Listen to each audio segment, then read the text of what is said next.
10 mistakes you should avoid when wild camping.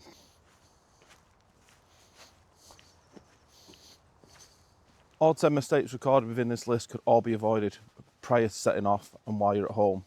Packing too much or too little gear. If you're packing too much gear, you've got a lot of weight to carry up. You're probably not going to use a lot of what you're taking, and it's going to have a big hindrance on the way that you enjoy it. You're going to be sore when you get there. You're going to be out of breath. You possibly won't even make it to your camp. It just makes for a miserable stay. And as a general rule, if you're too heavy, you're packing too much gear.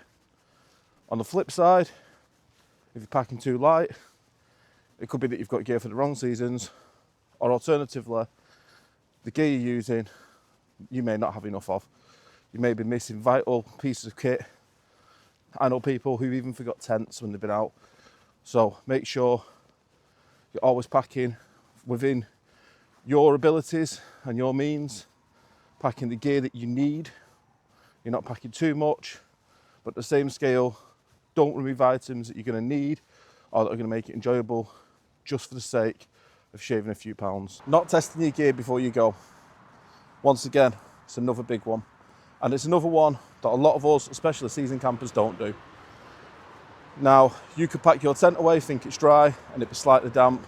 Get there, and the least of your worries is your tent's slightly mouldy or smells a little bit. It could also be worse than that. You could get there, you could have a broken zip on your tent. This is something that I recently experienced on a new tent that I bought. I bought it, it came from AliExpress. The customer service at Asta Gear, where I bought it from, has been absolutely fantastic. I contacted them and they sent me a replacement out with no questions asked. All they wanted from me was photographic proof of the damage, and they sent it, and they covered all the costs for this. Had I not checked it, I would have had to come home. Additional to this, and this is something I knew prior to buying the tent, that tent needs seam sealing. Once again, if I wasn't a seasoned camper and I didn't know this, or I hadn't read the listing, I'd have took that tent out, I'd have been hit by rain, I'd potentially get very wet. So ensure you're checking your gear, and ensure that you pitched it in your garden, you know everything's working. This goes for sleep mats as well, as they can be prone to getting little nicks in them. And once again, you don't want to be sleeping on the floor, especially in the winter months when it's colder. Same with your sleeping bag. The last thing you want is for all your down to be bunched up, or for it to have got wet and mouldy, and you not be able to camp in it. So just get it out of your bag, make sure it's fluffed up. For me, I always ensure it's got a couple of days outside of any form of stuff sack or the big bags that you get with them, just to ensure that it gets maximum loft before I pack it. It's good practice for your bags, it keeps them healthy, and it's just a good way to ensure that you know that your gear's good and you know you're going to have a good camp. I do the same with things like stoves, make sure they're working. I know I've had stoves in the past where the clicker's not worked on them, I haven't took a lighter with me, and luckily I've had a friend with me who has got a lighter and has been able to light my stove. Otherwise, I'd have had no food, and once again, not a great camp. Not pre-planning your camping spot, and also not planning a backup spot. You don't know where you're camping, and you get there may be no spots that are available. It may be that area's got no spots, or it isn't suitable. So always take a bit of a recce run first, have a hike up there, see what's what, and see what's there. As I stated, make sure you've got a backup spot, because the last thing you want is to get to your prize location and somebody already be in it. So make sure you've got somewhere else to go, or be prepared to bail and go home. Additional to this, make sure that you've always got somebody that you trust, that you can give GPS coordinates to, so they know your location that you're camping. This is just a good safety measure in case you ever need rescuing or you don't come home. Make sure if you're doing this, you're not venturing too far away from that, as it's pointless telling somebody where you're going to be if you're then going to go off piste and try and find yourself a new spot that you hadn't planned for, and then you get lost or get injured.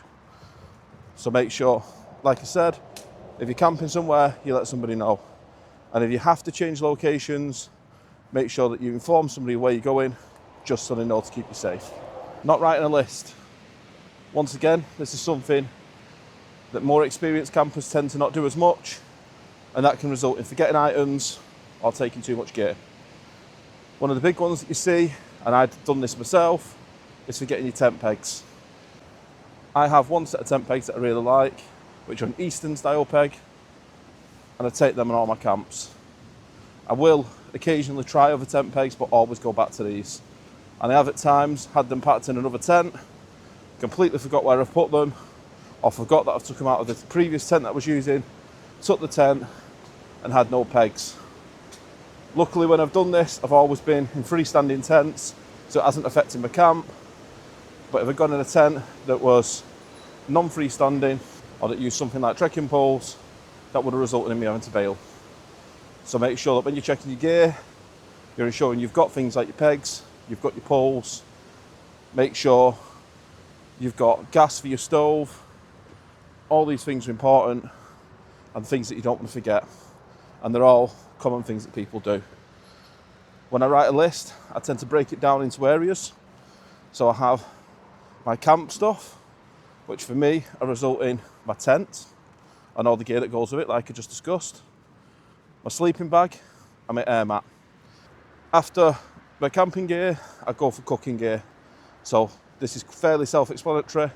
You've got your stove, you've got your pan, but also make sure you've got a cup or you've got a plate. You've got something to make a brew with, you've got food and you've got water.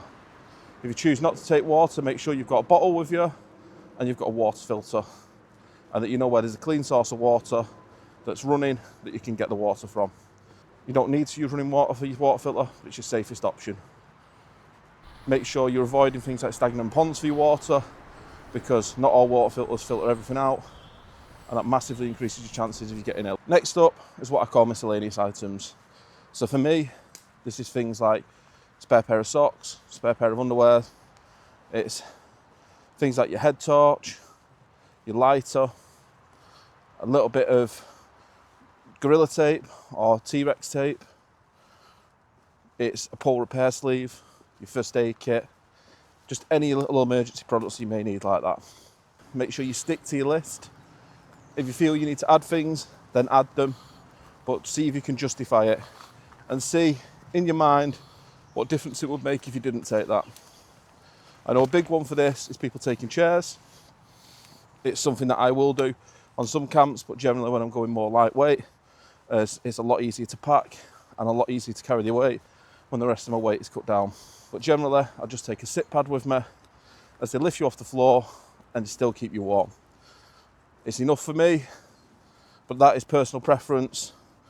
Always take what you're comfortable with, but be mindful of the weight, as you still have to carry all this. And the most important mistake people make is not subscribing to the channel. If you don't subscribe, you won't get future tips, future hints, future adventures, and you'll miss out on the opportunities for group meetups and extra content. Now, I'm done with the shameless plug, get back to the list. Wearing the wrong gear. You'll come out, you'll be hiking, you're getting ready for your wild camp, you'll see other people out with big backpacks on, knowing that there's a chance they are wild camping, and they'll be wearing clothing that just isn't going to be suitable for the job. They're either wearing far too many layers or non-breathable layers, or far too few.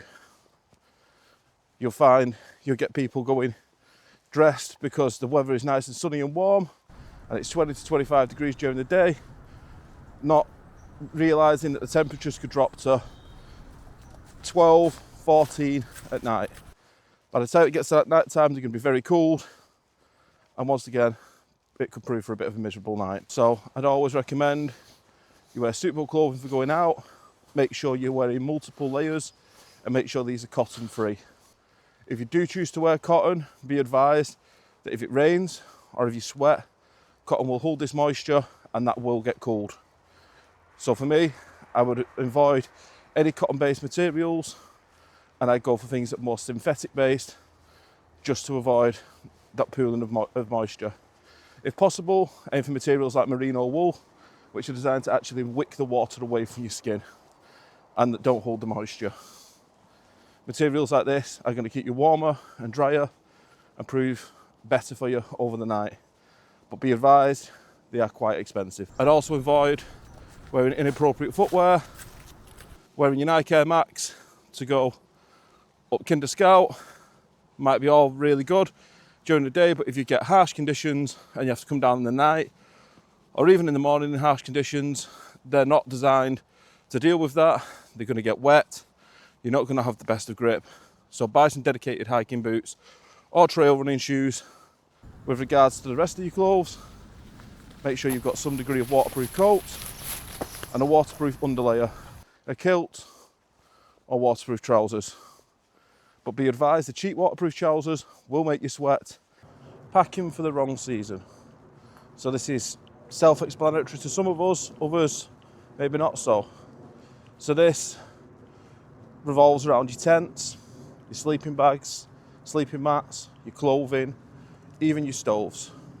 So let's break that down. So this is something I notice more with experienced campers, especially those of us like myself who like to be a bit more lightweight. So what you'll do is you'll cut your corners, you'll cut your gear down, you'll get your lightest gear you can possible, even on winter camps. So you'll take a tent, it's got a mesh inner. You'll take a sleeping pad with a slightly lower R value because you know it doesn't weigh as much. And you'll take a sleeping bag that's not got the same temperature rating as what you normally would. Because one that's rated for winter will be more bulky and as a general rule heavier. This then results in you having a really poor night's sleep, risking hypothermia, and just generally not having a good camp. For me, I'd make sure I'm always taking a tent with a solid inner, or at least a 3/4 solid inner. I'd make sure that my sleeping pad has got at least an R value of 5 for the winter, and that the sleeping bag has got a temperature rating that it's rated to, at the bare minimum, the temperatures that I'm going to be camping in, if not lower. This also can be flipped the other way around, and you'll get people who take their big heavy winter gear with them on a summer camp, resulting in carrying too much weight, too much gear, and gear that's too bulky and too heavy. Once again, resulting in not the best of experiences, because you're having to lug all that extra weight up to the summits and to the other places that you're camping. So make sure you're packing the right gear for the right season. As I stated, this also applies to stoves. So I myself have been known to take an alcohol stove out when it's been snowy, in -5 conditions, and not being able to light the stove. I had to put the alcohol on my body, which cooled me down, which is not ideal. But it meant that I could make a hot drink and something hot to eat. But in hindsight, I'd have took a gas stove with a pressure regulator on it, as these generally are graded to a lower temperature, but I should have checked the temperatures that my fuels was rated to prior to going out to ensure that the stove would have been able to work. I didn't do that, and it resulted in me having to make a sacrifice of my own body's heat, which could have been dangerous. Always make sure you take your stuff home with you. Nobody wants to stumble across somebody else's gear while they're out hiking, or while they're looking for a camping spot and it's there. You leaving your gear behind just ruins it for everybody. If you have to get out in harsh environments, go back up in the morning and collect your gear. Never leave it, and follow the leave no trace rules. Like I said, by you not doing this, you ruin it for everybody. It could be that you've not enjoyed the hobby, like I said. It could also be that you've had bad weather, but make sure that any gear you use is retrieved. Not checking the weather, or checking the weather on the wrong apps. It's all very well using standardised weather apps, but make sure that if you're doing any camping and you're going up high and you're going to any summits or any hills, you're using a dedicated app or a dedicated website for this. Make sure you're checking mountain weather forecasts rather than local ones, as like I previously discussed, the temperatures and the weather at the peak of a hill or the peak of a mountain can vary massively from the towns down below. So make sure you know these forecasts, make sure you know your wind speeds and your rain and what to expect. I'd check these a few days before and religiously check it on the day that you're setting off, as these things can change very, very quickly. And be mindful that all weather forecasts are subjective, and just because the weatherman says it's going to be dry doesn't mean it is. As you can see, where I am at the moment, there is lots of widowmakers, lots of downfall from the trees. These can be a killer. And if it's not killing you, once again, can prove to give you a miserable night. Even the smallest of branches can fall and they can rip your tent. So just make sure you check what's above as well as what's below, and make sure you're aware of any dangers in the area. I'd also check that you're not near any stagnant pools or any still water, as this can be a haven for mosquitoes and for other flying insects. And I'd also make sure that if you are near a running water source, that if that was to flood, that you're not going to get caught in this. I understand that some of these areas are very pretty to camp in, but it's better to be safe and have a slightly worse view than be not safe and end up wet. So final thoughts on it all. How do we avoid these mistakes? Well, it's simple. Plan. Know what you need to do beforehand. Check your weather. Write your lists. Pack the crate gear based off your lists. Do your research. Follow people on YouTube who inspire you and who you know are going to promote the right things. But ultimately do your own research. Make sure your gear works. Test it out. They're all pointers I've gone through before. It's common sense. But you know what to say about common sense? You've only got it if you know about it. So it's one of them things. You know, as long as you follow them tips, like I said, your big ones you're making your lists, you should be fine. And if you do make any further mistakes, learn from them. If there's any I've missed off the list, please feel free to share it in below. It helps others out, helps me out, helps the channel. All comments, all likes, all subscribes, all help. So it helps me and it helps you. So all that being said, thank you again for joining me. I will catch you in the next one.